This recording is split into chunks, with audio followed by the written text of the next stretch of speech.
welcome to Kevjet, the podcast. Debra Tammer. I know you love the way I say Tammer. I love it.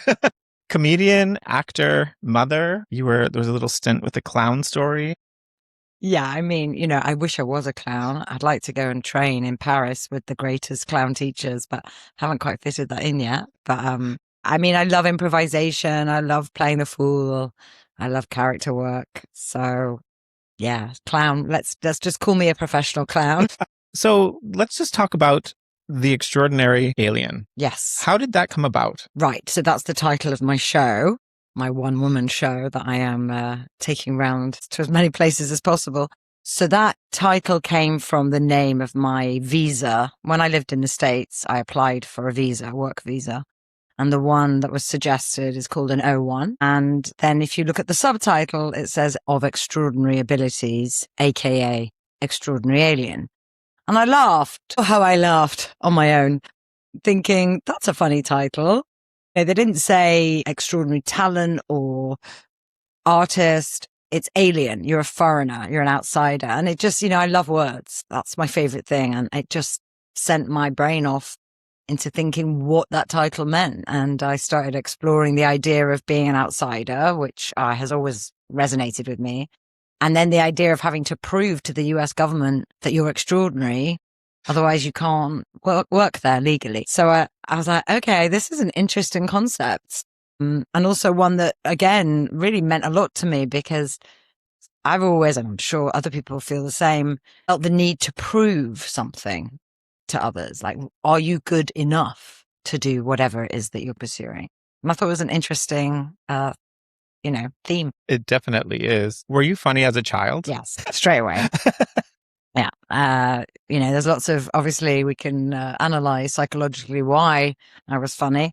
I think there's lots of reasons, probably because my mum and dad are very funny people. And when you've got drama at home, there's lots of reactions to how you deal with the drama that enters your life. But my response was make them laugh. So I just wanted to divert everyone's attention towards, well, probably me, but also something funny because it would lighten the mood. And I'm very aware of when things are a bit off, and I'm sometimes super sensitive to dynamics.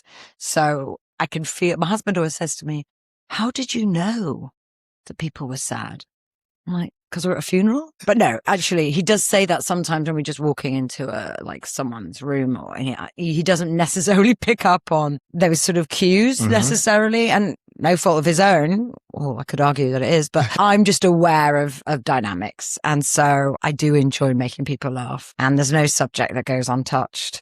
Although people would say that certain things are obviously sacrosanct, but I tend to ignore that. It's true. A joke is a joke. I always say that. It's fine. As long as it's funny. Exactly. And also you can tell if it's funny when, obviously there's a big argument about what is funny and what is cruel, what is funny and maybe what is racist, all these different things. But I always say it's about the intention and the delivery. And also, if you know that you're in a comedy club, don't take it too seriously. So true. Do you ever get on stage and think, oh gosh, I'm not going to do this joke tonight? Sometimes, yeah. Yeah, you have to read the room. Yeah. It's really important to read the room. And you have to go off script sometimes. Yeah, definitely. Does that make you anxious? No, not really. Sometimes it used to annoy me. I mean, I remember my dad saying to me about a year ago, maybe don't do the story about your daughter's giving blowjobs when you come to Leeds and you're performing for the elderly. And I decided to open my set with that sentence saying, my dad told me, and they were all in hysterics. Of course. Just because they're 80 plus doesn't mean they haven't got a sense of humor. That's right. And I did actually slightly alter my content. I don't want to make people feel grossed out, but, I think sometimes you have to credit people with a bit more intelligence. They can handle an F-bomb now and again. It's not the end of the world. Exactly. Yeah. Especially when they don't hear it often. Yeah, I was refreshing for them. So, but you do sometimes have to think, okay, a little bit of sensitivity around this particular audience. They always say, know your crowd, know your audience. So. What was it like growing up in Leeds? I mean, in a way, that's what my show's about, because I do discuss quite chronologically and autobiographically what my childhood was like. But to answer your question in the most succinct way, I would say it was a great childhood because, you know, you walked to school, you walked back again. If nobody was home, you went to the neighbors because the door was open. It was a very community feel and I loved it. I'm kind of cheating in a way because Okay. I was at your show. You were at my show. Yeah. which was hilarious, but also all your stories are true. They're all true. And a little bit of icing on the cake, but yeah, they're all true. Yeah. And so growing up as a little Jewish girl in Leeds, yeah, that alone, you know, it's going to have a great story. Exactly. And obviously at the time, you don't think that anything's unusual until you get out into the big wide world and you're like, oh, okay, I've got an identity that's slightly different. Uh-huh. And, you know, before I knew I was a comedian, although I was a funny kid, I didn't know I was going to be a comedian. I wanted to be an actor. That was always, you know, the dream was become an actor, do Shakespeare. Yeah.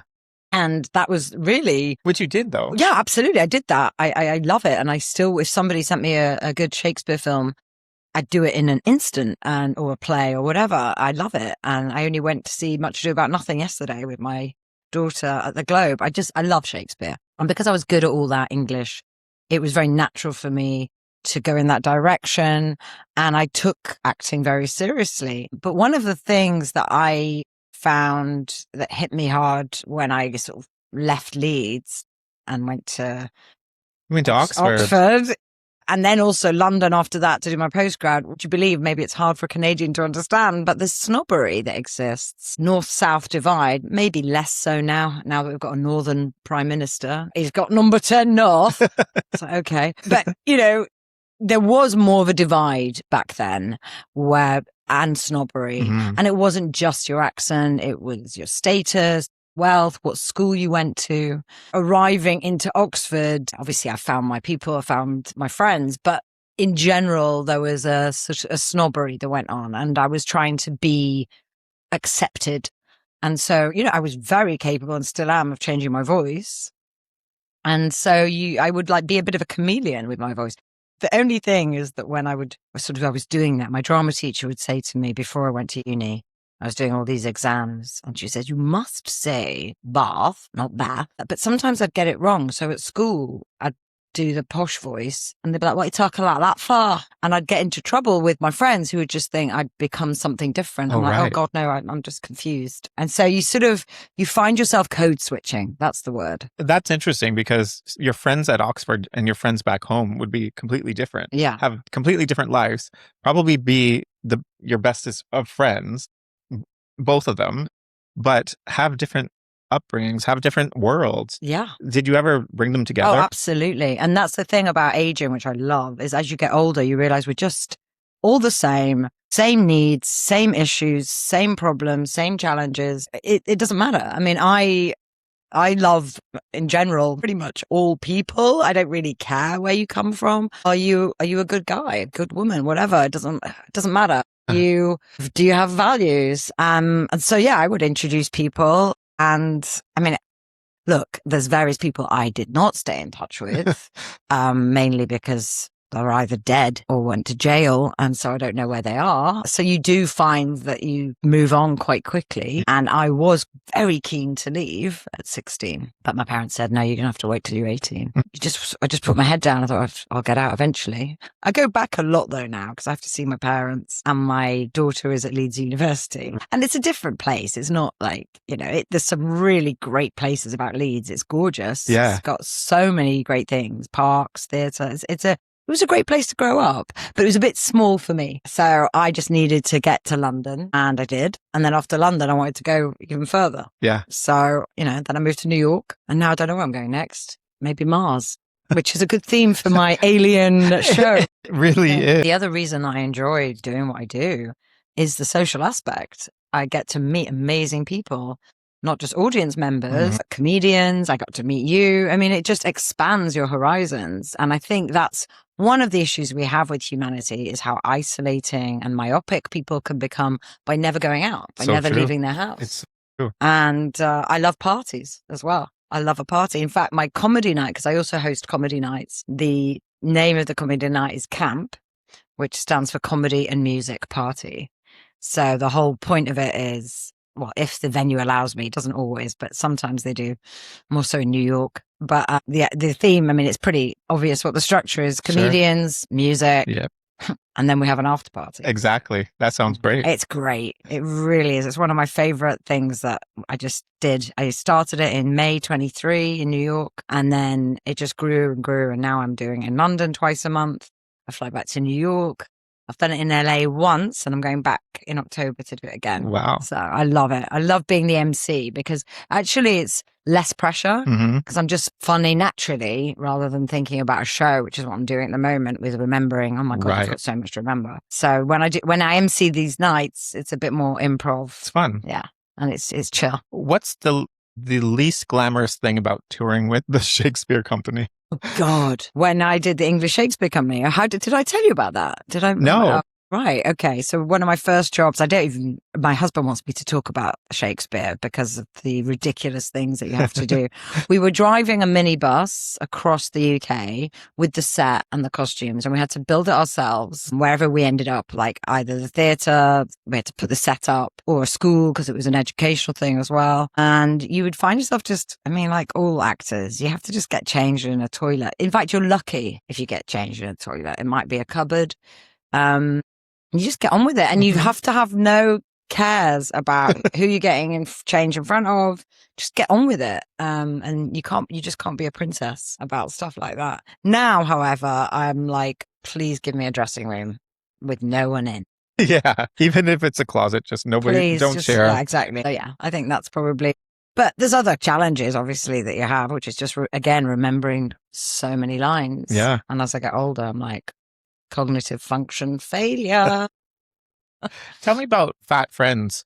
My God. So that was a TV show that was, I think it was early 2000s, written by a great writer from Yorkshire called Kay Mellor, who was unfortunately passed away a few years ago. And it was a big hit TV show about, I'm not sure you can say fat anymore. I don't think they can get away with saying that sort of thing anymore. Overweight people. And I think they were all bonding over Weight Watchers and their dynamics. Was it scripted or reality? It was scripted. It was a scripted drama. Some really good actors in that, actually. And I just had a bit part as someone thin. But it was my first sort of paid, proper TV thing. And think of how funny it could be today with like Ozempic. And yeah. Oh gosh, there's so many storylines that could be written. It was, I mean, the good thing is I went back to Yorkshire to film it. And I was only in a few episodes. It wasn't particularly career launching. But it is useful. Did you feel like that was starting, like you were starting? I mean, at the time I thought, oh yeah, right, let's go. Here we go. I'm going to get more things. But that's not how it works for lots of different reasons. So, well, I got pregnant, which doesn't help get jobs. Although it did make me fat. They could have written that in, I suppose. I mean, there has been quite a lot of stop-start moments in my career. You know, I remember auditioning for a really major play at the National Theatre. And you had to go through loads of auditions. So I'd gone through 3, and it was the final one. I think it was between me and one other woman, and it was such a process. The director was really testing me. And then in the interview, he said, I'd like to offer you the part, but don't you have something to tell me? I was like, no. I mean, I was pregnant, 3 months pregnant. And I didn't think I was showing. Maybe my boobs had probably started growing. I was like, which is a story in its own. Exactly. At your show. Yeah, exactly. The whole boobs thing. And he said, I think you do. And he sort of got it out of me. I said, oh, you mean because I'm pregnant? That's no big deal. Because you start rehearsals 2 months after the due date. So that's not a problem. He goes, I don't think you're being realistic about what it's going to be like when you have a newborn. And I was like, well, I think that's up for me. That's the decision for me to make. My husband's very, very available. I thought it was really odd that he was sort of taking the power away from me and the decisions and the agency, unless it was an excuse. But then I didn't understand why I'd gone through such a hard audition process. But he said, no, because I'm going to phone you at 4 a.m. And if I want you at the theatre to discuss things whenever I want, that's how I work. Very pretentious. So it was probably a blessing in disguise that I didn't get the part, because the truth is I became so dedicated. I mean, I just was in love with all my babies. I didn't want to go out to work. I just wanted to be with them. And I could, although, I was able to at the time to not work. And that was a gift because I just wanted to be with my babies. Of course. So, Yeah, I mean, but it was, I didn't like the fact that he took that decision away from me. Right. And now I don't think I think he'd get into trouble for that sort of thing. Definitely. Yeah. Tell me about That's For Me. Wow. Yes. So I'd left drama school. I was doing these bit parts, auditions, getting a few commercials, and I was frustrated with the business. So I started writing because I've always enjoyed writing anyway. And I created a character, and at the time, reality TV had taken over the world, which I thought was interesting and fascinating. And I was noticing that people were succeeding in these various shows with very little talent. So I thought it'll be really interesting if I create a character and she has no talent, but she does really well.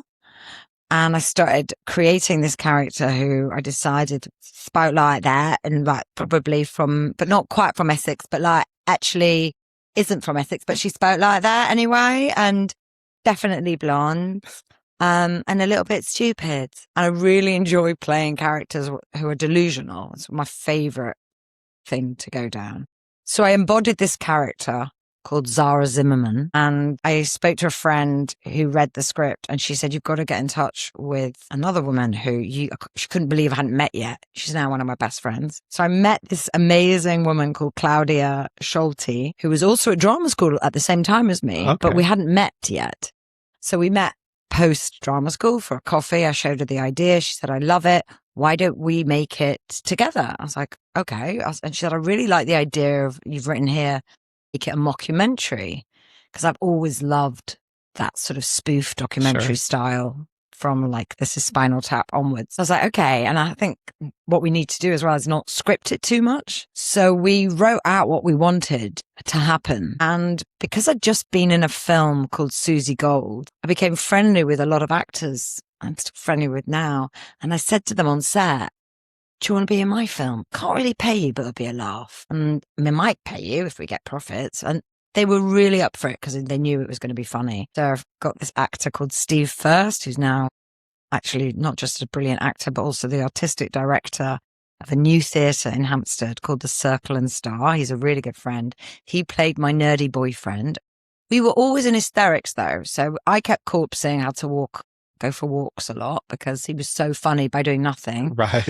And we just were being interviewed about our relationship. There's some amazing footage somewhere on YouTube you can find. And me and Claudia together, we made this story, a spoof documentary about a wannabe actress from a dysfunctional Jewish family. Where do I get my inspiration? And we punctuated the whole thing with Friday night dinners, because if you know anything about Jewish people, Friday night dinner is the structure of the week where you get together, you do the blessings, you have a good time, everyone's welcome. But there's also the flip side, the drama. So to me, it was like perfect setting for seeing how this family evolves, talks about my career because I'm trying to be an actress. But the humor came from me going for auditions and being a really bad actor. So I would really enjoy, coming back to your Shakespeare theme, doing a Shakespearean audition badly. Like there's a really funny scene. And we got in touch with real producers.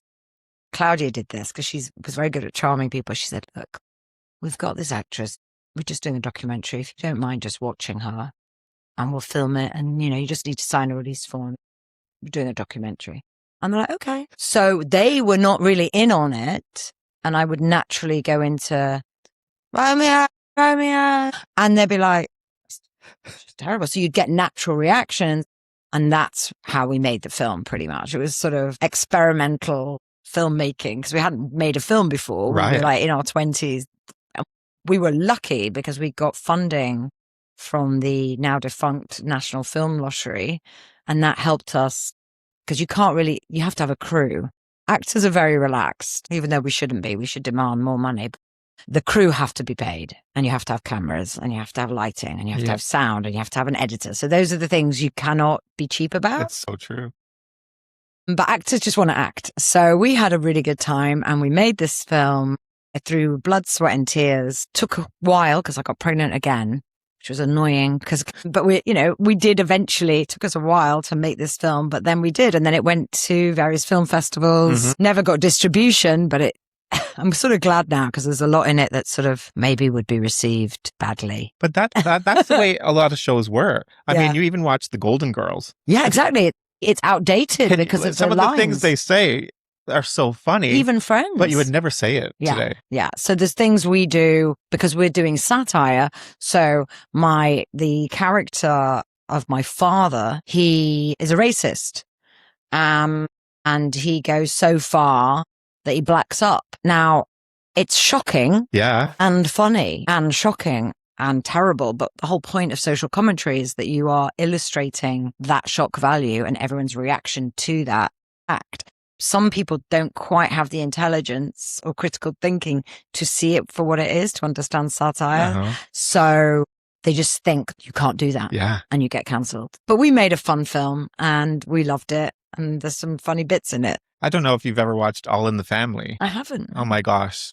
Go back and I'm sure you can find it on YouTube. Okay. It will be your thing. Really? Yeah. I mean, I just love anything that pushes the envelope. It does today, but in those days, it was just a funny sitcom. Mm.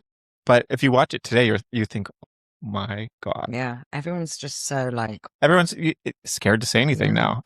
Exactly. And that brings me to 2011. 2011. You started doing stand-up. Gosh, yeah. See, when you said 2011, I was like, I gave birth to my third. There's a theme here. Close your legs, get protection. Yeah. So how did you begin stand-up? I was in the playground of a nursery. My daughter, my eldest daughter, I think she was 5 or something, 4 or 5. And the seed had been sown by another friend who's a very successful performer. She's a ventriloquist called Nina Conti. I love her. I only just discovered her, you know. So I met her many moons ago, and her kid and my kid playing in the playground, and we just were chatting, and I was just coming out with whatever I was coming out with, probably some sarcastic stuff. And she said, you're really funny. I went, yeah, I know. And she said, but no, I think you should do stand-up. I said, no, I'm an actor. I was like being so pretentious. She goes, okay, do stand-up. Yeah. I was like, well, I wouldn't know where to begin. It's a completely different art form and it's scary. She said, well, why don't you do a stand-up writing course and then you'll have the structure as a teacher. He can help you make your first, they call it a type 5. So I was like, okay, maybe. And I sort of ignored her for a bit. And then she told me what to do, find a course. And I found a course with a brilliant teacher called Logan Murray. See, I'm doing loads of name dropping. And I think it was maybe a 10-week course. But, you had to show up, write material, learn how to write in a certain way and perform in front of each other. And then you got to do your set with an audience and it was filmed and it was thrilling and I loved it. And that's when it all kicked off for me. And then I got pregnant and I was so into comedy at this point that I then thought, can't believe I'm pregnant. Oh, well, I'll write a show about a pregnant X Factor reject called Cindy. And I wrote it really quickly. It just came out of me. It's called Pop, Pop, Pop. And I showed it to a few friends and they said, it's so funny. I went, yeah, but I just need to find an actress. I was obviously like, I need to find an actress who can play the part. And they're like, you played the part. I was like, oh, but I'm pregnant. And it involves like jumping up and down and dancing. And I've already hurt my back because I've done stupid things to my back already. And they were like, well, can't you just get over that and do it? Anyway, I got over it. I did it at a theatre in Highbury. Can't remember what the theatre's called now. You see, my brain is going. The Hen and Chickens. And I did a couple of nights there just to see how it would be received. I was very pregnant by the time. This was like, I was 8.5 months pregnant. And I really need to get the footage actually, because I need to put it in the show. Thank you for reminding me, because my boobs were like 2 shelves. Giant stomach. My friend who came to see me thought I was going to give birth on stage, because the final scene, I sing throughout the show about how hard done by I am by Simon Cowell because he didn't put me through. And now Ollie Murs has got me pregnant. It's ridiculous. The whole story was ridiculous, but it's very funny. And I sing and I change the words. And the last song is Push It by Salt and Pepper. Yes. And obviously I go into birth and then lights out. But friends thought maybe because they could, the way I was carrying, you could see Alice, now 14, you could see her like moving across my stomach. And they'd be like, She was having a good time. well, it does explain her personality, actually. She's really into music, really Wow. big time. She loves it. So maybe, but that was a really fun show. And I was doing character comedy then, but it wasn't stand up. And then I wrote another show that I took to Edinburgh in 2015, which is a 2-hander character comedy again. And I loved it and it was going well. And the only reason that stand up sort of took a pause was because I had these 3 kids. And when I was going to these pubs to sort of wait for my bit, it was like 11 o'clock at night. I was exhausted and I knew I'd have to wake up in a minute. So I do know young women, young mums who are still doing stand-up, but it's so hard. Why am I doing this to myself? If this is the only way I can break into stand-up while I've got these young kids, I'm just going to stop and do what I prefer right now, which is character comedy. And you're so good at that because you even talk about when you're raising your kids and you were in New York and you created this character. Yeah, I mean, I just really enjoy characters because it means I'm using my acting chops and I can be funny and I can say something about the world behind a mask.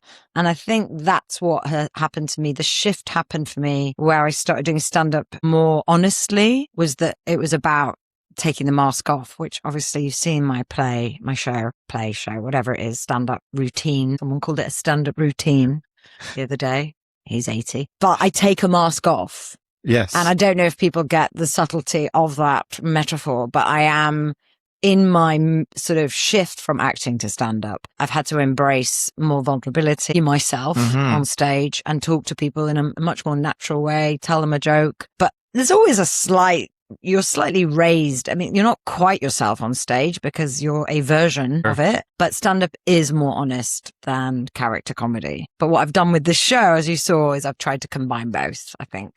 It's interesting because I have a few friends who are comedians and their funniest bits are the most traumatic real stories. Yeah, exactly. And I learned that. I've learned it a few times, but more recently, back in June, unfortunately, and I might cry, I had to put my cat down, which is one of the hardest decisions I've ever made. She was 18 and she's been with me a long time, also adopted, gorgeous animal. I was on stage that night and I had to make a quick decision because she was having seizures. I won't go into it, but, it was pretty disturbing. And my daughter actually said to me, Mum, what are you doing? You can't keep this cat alive. Yeah. It's cruel. So, okay. So it was a very stressful day and I did what had to be done and I was very sad. And then I needed to get on stage and I hadn't thought about what I was going to talk about. I knew that I had some jokes lined up in my head about hormones that I thought I'd pull out of the bag. But in the end, I just got on stage and I talked about my cat. And one friend said to me, he really didn't know what I was doing. He thought, what is she doing? And there was a moment where I almost cried, but I was so honest. And then I made everyone laugh because I said, my husband called me from Ibiza because he was in Ibiza at the time. And he said to me, oh, can't you wait till I get home? And I was like, what? Because you want to watch her die? Then everyone laughed. Of course. But it was true because he's been talking about putting her down for ages. Right. And I have been unable, it took me a long time to come to terms with it. So I turned that trauma into comedy. And you're right. Everyone loved it because I was so natural. And I mean, when I've done courses, I remember one teacher said to me, the way to write comedy is tragedy plus time equals comedy. That's the equation. Yeah. But I didn't have that much time. So I had to just get on with it. And obviously that time, everyone's got a different measuring stick on how that time should look. It's so true. Well, there's the whole hashtag too soon. Yeah, exactly. So I think it's good to move on quickly. I think it's a really excellent, effective coping mechanism, actually. So do I. Yeah, you've got to process it and you might not be ready. And grief is in all of our lives. But there comes a time where you do need to find some humor. It's so true. I'm the friend that people always look at when they know I'm about to say something because they're like, oh God, here we go. Like he's going to say it. Yeah. And I'm like, you have to sometimes because people will laugh. Yeah. They might say, oh my gosh, I can't believe you just did that. But then they laugh. I mean, I could tell you some hardcore stuff where, I don't know if you want to hear this story, but it's a brilliant one. Let's hear it. And I did ask permission before I told this story because it was a very Jewish audience, but I went to visit the concentration camps. I shouldn't be laughing at something so serious, but I went with a group in 2024. I'd actually already been when I was in my 20s, but this was another trip that was brilliantly organized. Also, it was a historical trip. I love history. We went to Krakow, amazing place. Don't know if you've been. No, not yet. Incredible, beautiful place to visit. And then we did the series bit. And the whole time, our guide, and we also had our rabbi, and the rabbi actually had a survivor on Zoom talking to us. Incredible man in his night. It's called Ivor Pearl. He went in as a kid and survived. And he's written a book, and I've met him. He's incredibly charming. But he was on Zoom while we were going to the children's barracks at Auschwitz, telling us about the conditions and how gross it was. And, you know, you're really like feeling it because you're hearing it from a survivor. And he's on Zoom the whole time, and the rabbi's walking around with the iPad. And then the guide, who is a historical, brilliant genius, and I just love hearing all these facts, he then took us to the museum section, which is called Auschwitz-Birkenau 2. And he warned us, we were a group of about 20, he said, look, they can be quite strict with the exact time of the ticket. Your ID has to match with the ticket and the name. And if it says 11:45 and we arrived there a bit early, I'm just warning you. Anyway, lo and behold, you get there and he was right. They wouldn't let us in. They were like, no, you must wait. But we were like, by the time we get in, it will be 11:45. There's a lot of us. No, we had to all wait. And we were getting really frustrated. They were being awful. They wouldn't let us in. And then suddenly this voice, Ivor, the survivor, comes out of the iPad. He goes, it wasn't this difficult the first time to get in. We then lost it. We were in hysterics. All of us, Rabbi included, we had to walk in different directions because we couldn't believe it, that it made this joke, but it was amazing. And what we realized, well, I analyzed it afterwards because that's the way I am. It was like taking like a valve off like a pressure cooker. Yeah. And it released so much tension. I mean, we were crying in hysterics. And he kept making jokes, actually, you know, because people call it gallows humor. It does allow you just to calm down a bit. And it's really powerful and I think it's quite amazing, actually, if you've been through anything that is to do with suffering, you become resilient. It's so true. And I remember telling that story. I got permission first from the crowd. I was like, are you ready for some, you know, concentration camp jokes? And they were like, yeah, do it. But, you know, and there was a lot of Jewish people in the audience and they were fine with it. Obviously, there's going to be a few, of course, that will be offended. But at the end of the day, if this survivor can make jokes about his experience. Exactly. You know, and I think it's part of it. It's part of being human. Everyone's a bit serious. It's true. And, you know, there is a lot of stuff in the world that is serious. How are you going to deal with it? Like, you can go and protest. You can be angry if you want to be angry. It's not going to be very good for you, though. No. I know that when I'm angry about things, I'm hurting myself, actually. Yeah. And I remember realizing that I probably read some self-help book years ago. But I remember saying to my dad, I was like, you know, got to forgive people. Otherwise, you're just poisoning yourself. Like that person who you're angry with probably doesn't even know. Shouting and screaming about things. Yeah. Or even just constantly crying. I'm a big crier. Don't get me wrong. I love to have a bit of indulgent cry. It's not always indulgent, but you know, I'm a feeling person. But then you got to shift. You got to move to the next available happy place. And a lot of it is your own decision. And I think some people find that hard. They're like, what do you mean it's my own decision? I think you're running your show. Who else is running the show? Definitely. So, yeah. Definitely. That's my attitude anyway. What's the biggest difference between the British audience and the American audience? Great question. I've only experienced a New York and an LA audience because obviously America is huge. But from my experience, they are immediately off the bat very positive. So they're like, oh my God, straight away. And I love that. It's a great feeling. And also there's always someone introducing you, bigging you up.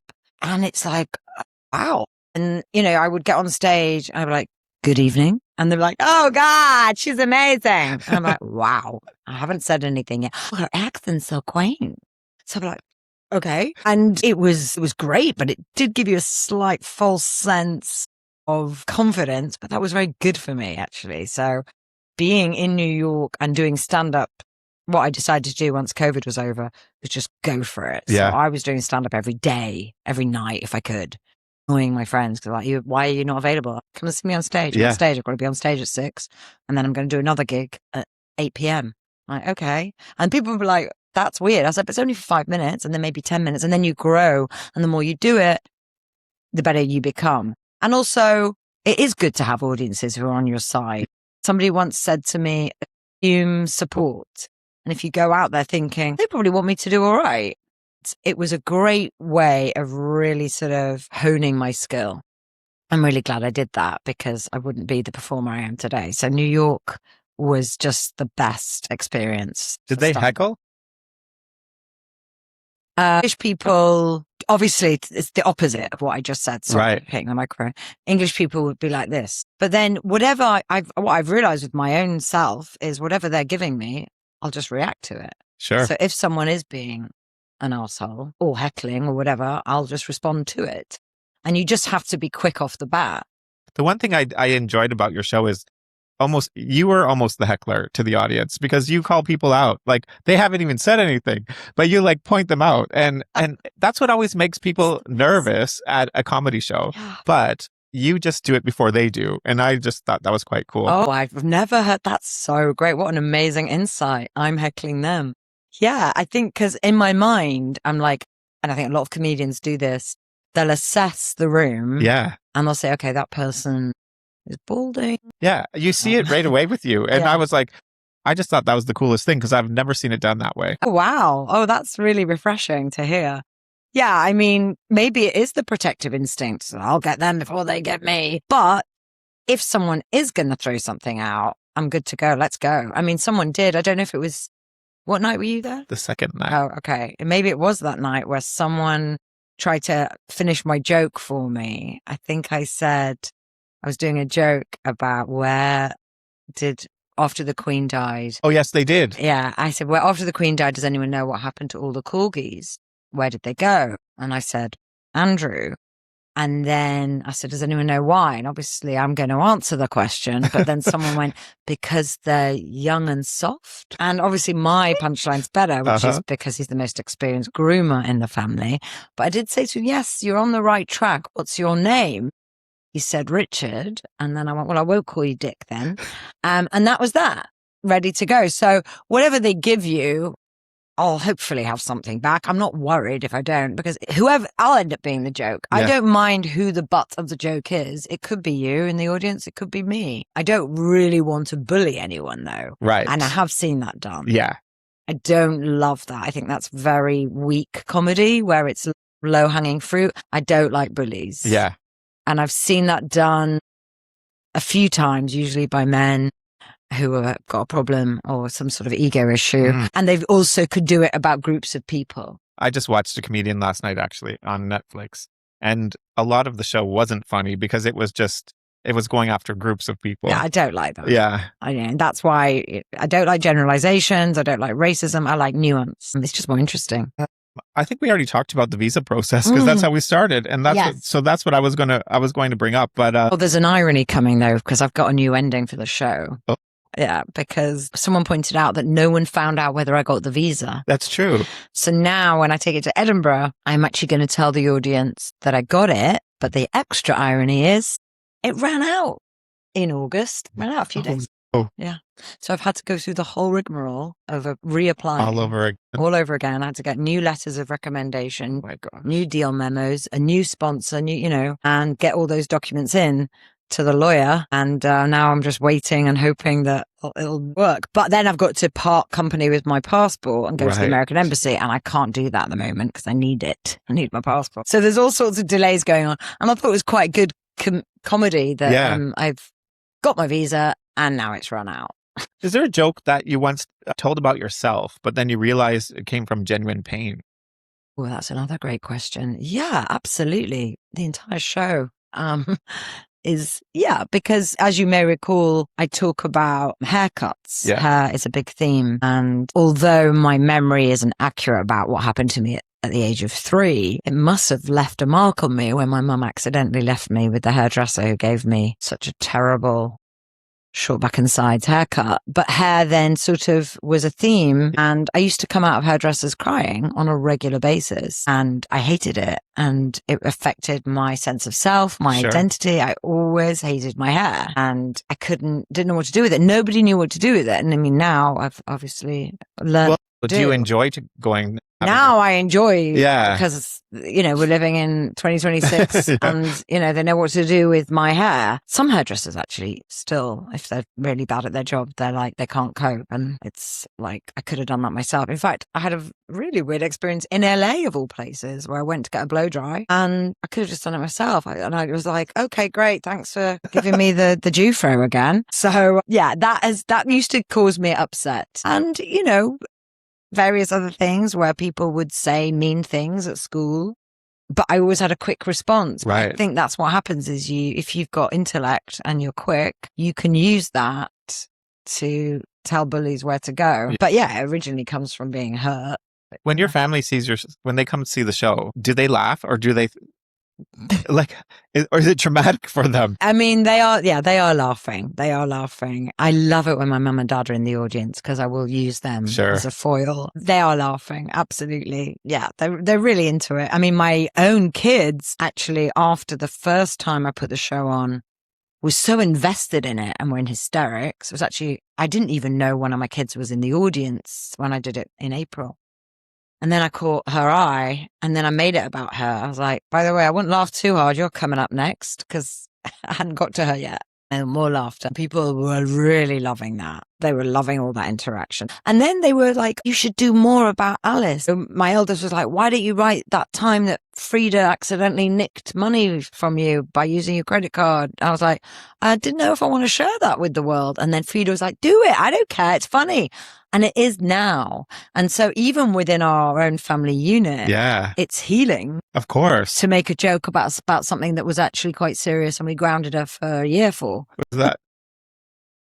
It wasn't just Sephora. That was just a great punchline. But yeah, it wasn't just overspending at Sephora. It was we managed to send quite a few things back. And, you know, we realized that we were all going a bit crazy during COVID. But then that ends with another great story with your adventure after. Yeah, exactly. And so, yeah, I don't know, you can bring out such, I don't know if I want to say fun, or you can bring out like a happy feeling after a bad event. Yeah. And I think that's such a great thing because that will be the memory. Absolutely. I think it's really important I think I said it, I don't remember what night, but I think I accidentally improvised, my trauma is your joy. And people were laughing at the photographs of my terrible haircuts. But I do like to do that. And yeah, I think that's, if you can transmute pain into something great, I think you're doing a good job. If you could sit beside the younger Debra during the loneliest moment of her life, what would you say and would she believe you? I would say to her, everything is temporary, including both good times and bad times. Live now, live in the present. You plan, God laughs, get on with it. And I think she would believe me. Yeah? Yeah. Because the you plan, God laughs thing is a really like helpful mantra for me and always probably has been, because, you know, things are outside your control. Whether you believe in God or not is sort of irrelevant. Although I do think that he's an excellent comedian. They comedian. Because you just don't know what's coming. And part of that is actually, I think, quite joyful, where you don't know what to expect. And I know most people get very anxious about that and they want to control every element. And I am like that sometimes too. But in doing what I do, I've realized that the more you release and relinquish control, the more wonderful things come. It's so true. Beyond your wildest imagination, actually. So go ahead and make the plans, but also be flexible. You know? The only thing constant in life is change. Absolutely. And I swear by that. I say it all the time. It's my favorite song is David Bowie's Changes. Yeah. I just love it. In fact, I'm going to probably play it now when I go home. Exactly. You know, it's... I mean, for me, without comedy and music, I don't know if I could be here. Yeah. I need... Of course. When the audience leaves your show, what do you hope they recognize in themselves beneath all the characters, chaos, and punchlines? Another great question. You're so good at your job. What do they recognize in themselves? You'd have to ask the audience about that. It's funny, isn't it, how there is psychology going on that I don't even know about. And I have to be careful, actually, that I don't go too into that because I can maybe overthink it. But I think hopefully I'm giving people permission to laugh and they will leave feeling happy about their own lives and the fact that nothing's that important or terrible because we've all been through it. And that's what I'm hoping for. I mean, I've got so many other stories that are darker and are sadder. And I don't know whether those stories should actually just be drama because I want to write about my dad's story. But I want that story because, he lost his parents very young. But he is he's a very funny, happy person. It's full of hope and resilience. So if I was to write that story, I definitely want there to be humor in it. So I want people to feel light when they leave. So that's my aim. I think there's just so much seriousness in the world. Like, I don't want to add to it. It's so true because people could go to your show. Your show could turn into a really dark conversation. It could do. Yeah. But you've just find a way to make people laugh at it. And I think that's wonderful. Yeah. I mean, it's self-deprecation, isn't it? So if I can laugh at myself, then I'm letting you off the hook. Yeah. And also it's right what you say. It's a sort of protection mechanism because it's like, I'll tell the joke first. Exactly. I mean, I'm actually running the show. Yeah. So there is that. And I think that the comedians I know have probably all got sort of similar stories where they go into it because they want to tell their story. And I have seen some comedians who aren't funny where it's just really sad and they've used the stage as therapy. And I wanted to go up to them. I didn't because I didn't think it was my place and say, well done on being so vulnerable. But you do need some punchlines because we just were sitting there thinking, I'm so depressed now with this person. Yes, be honest. Yes, talk about how things have gone wrong, but find the funny. Yeah. I love to do Kevjet's quick fire questions. Are you game? Yeah. Leeds or New York? New York. London audience or New York audience? New York audience.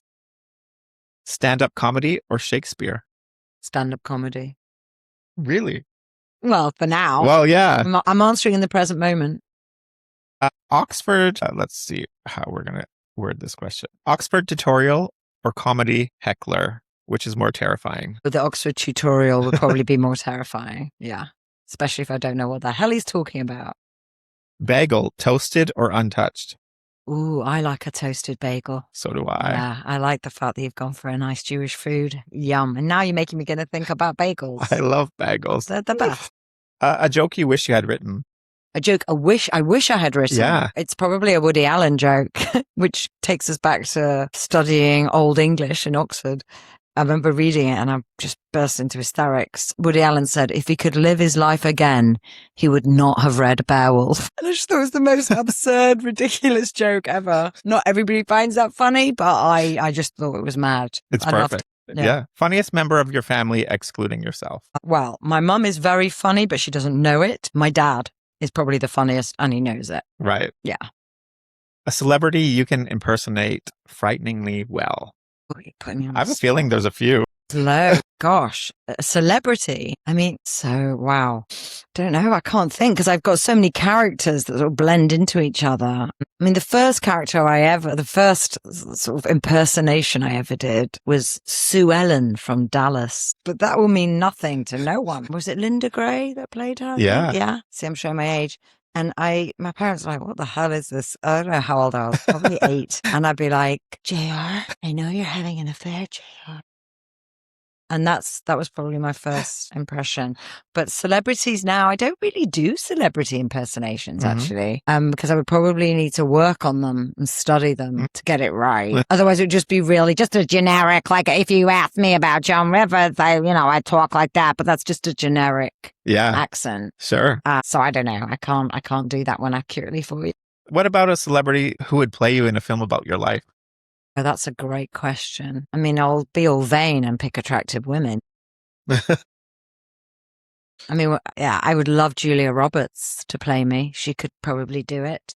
What about who would play your husband? Matt Damon. This is me being very aspirational here. I mean, I went to see The Odyssey yesterday and wow, he's jacked. First thing I did was Google, how did he work out to create that body? And I don't know what he did, but he must have been doing something like twice a day at least for a year because he's completely changed his body. Right. And I was like, you can do that. To my husband, he's like, thanks. It's like, you could give it a shot. Because my husband loves playing paddle. He's obsessed with paddle. I said, I think you need to ease off the paddle and do what Matt Damon did. Yeah, it's simple. Yeah, why not? Just lift weights, clearly. Or, I don't know. It's a great movie, by the way. Have you seen it? No, not yet. Okay. I'll have to see it. 4 hours. Oh. Yeah, it's great. What's the best cure for a joke that's bombed? Be aware that it's bombed and say something about it. Going, oh, well, that didn't work, did it? That was shit. Won't be doing that again. Thanks a lot. I think you just have to name the elephant in the room. Yeah. What's your most irrational fear? Probably mice. I hate them. And they're lovely. I don't know what my problem is, but... You just looked at my floor when you said... Yeah, exactly. I started imagining. I imagined because I really, it makes me shudder and it's not rational. I just, somewhere, a fear has sewn in, get away from them. Yeah. So yeah, I don't like them. What would your drag name be? Oh, I love that. I mean, you remember from the show, I was bullied by a girl who called me Debra Tammer. Oh. That isn't a good drag name. Actually, it probably Maybe is. it is. Yeah, I'll just be this white column of a tampon, occasionally bloody. Gross. I don't know what it would be because I would want to give it a lot of thought. Probably something in Yiddish. Yeah. There's a really great drag queen I admire, and his name is Alva Klempt, and that means you're emotional. So I probably would maybe take some Yiddish and make my name from that, like oy vey, something. Yeah, that'd be hilarious. You know, yeah. Because that would be funny. If aliens landed on Earth tonight, what would you ask them first? Do they have room for one more? Is there any space in the spaceship? I would ask them what their favorite food is. Do they want to come over? Can I go over and see their place? You'd be fast I'd be friends. really into it. Definitely would throw a party. Who would you most love to see sitting in the front row of one of your shows? I think my mum and dad, actually. Because anyone else would be too intimidating. If like my brain went to someone like... Your mum and dad wouldn't be intimidating? No, it would be soothing for them to be, if I could see them. Right. Because I would also, again, use them. Well, that's what I mean, because of the topic. Because of the content. Yeah. Yeah, because they'd be in the room and I'd you remember? I think it would make it more personal and more intimate if they were in the room. Right. I mean, they are coming to my show in Edinburgh. Right. You know, I've got a great relationship with my parents. Someone did say to me recently, they're like, out of interest, are your girls okay with, you doing the content that you're doing because it's so personal? I was like, they're fine with it. And if anything, it makes me feel calm if they're there because they love it and they support me. A while ago, I didn't want my husband coming because he was so critical. But that's one thing you do. You call him out throughout the show. Time. Yeah. But I think that the audience loved that. Yeah. Yeah, they'd really love it. But at the beginning of doing stand-up, he was very critical because I was still working out things. And he would say things like, need to get to the joke quicker. I'm like, you know what? Need unsolicited advice. I'll ask you. I didn't ask for your opinion. Leave me alone. And then we were having arguments. I thought it's probably best to keep this separate. Yeah. While I just work on my craft. So sometimes the answer is there's people I don't want there. If I could bring people back from the dead, I probably would want, my grandparents there. Although they might find some of it quite disgusting. Yeah. Tell you who I'd really like in the audience, who I'm just a huge fan of, is Mel Brooks. Oh, yes. I'd love him there. I hope I could make him laugh. That would be great. Or Larry David. That would be interesting. Although he probably wouldn't laugh at anything. Probably not. Finally, if your life had to end on one enormous punchline, what would it be? I think it would probably be a physical comedy moment because everyone then can laugh. It's more universal. Like something really simple, like falling on a banana skin, which takes us back to the clown element. Because at the end of the day, there's nothing left to say then. Or my epitaph maybe would be like, told you so, something like that. Yeah. Something really silly and dark. And I mean, I remember slipping on a rug as I entered the stage once in a play. It was Educating Rita and it was opening night. It was actually an Oxford University production and they were all taking it very seriously. And I was Rita in Educating Rita and I walk on stage and they hadn't taped the rug correctly. I just went flying. gathered myself in a way that was suggested that was part of the act. Everyone's in hysterics. They're loving it. It was an amazing night. The director came up to me and goes, "Can you do that every night, please?" I said, "Absolutely not." First of all, safe and health and safety. And you can't fake that. It's so true. You know, these things happen. I mean, when mistakes are made, it can be incredible. Yeah. But I can't fake that. Yeah. So, but I do know now from experience that physical comedy is the way to go. So that would be my final goodbye.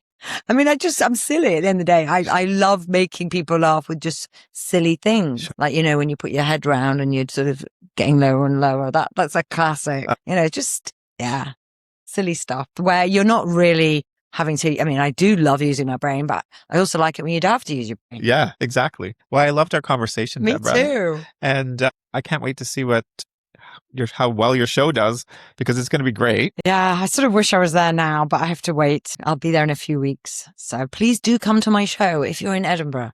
Do you get nervous? I do. But I read something very helpful. I think it was on Instagram that said, when your heart is going mad, see it as your nervous system doing a mini applause. It's great. And you're clapping yourself on.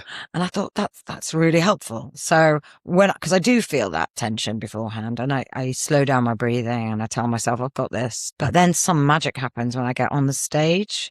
Because I think the night you came, I was actually having a technical nightmare. Everything had gone wrong. The chair wasn't there. My belt was missing, so I didn't know where to put the transmitter for my mic. And so backstage, I was like, not the way you want to be. Sure. But once I was on stage, it was fine. Yeah. They call it Doctor Theatre. So, but I do still get nervous. Yeah. And I get nervous about all sorts of things. Ticket sales. Will people show up? Will they like it? Will they laugh? You know, all these questions that I need to stop asking and just do it. Exactly. Yeah. Exactly. Well done. And I wish you all the best. And Thank I'm going to you. see you somewhere, someday down the road, Hopefully in some theater. Yeah. I was going to say I'm coming around to your house. Yeah. You're going to come for a party. party. Exactly. Yeah, exactly. So yeah, no, I'm excited about what's coming.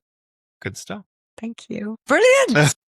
Thank you I hope very you much. liked it. No, it was so fun. I really enjoyed it.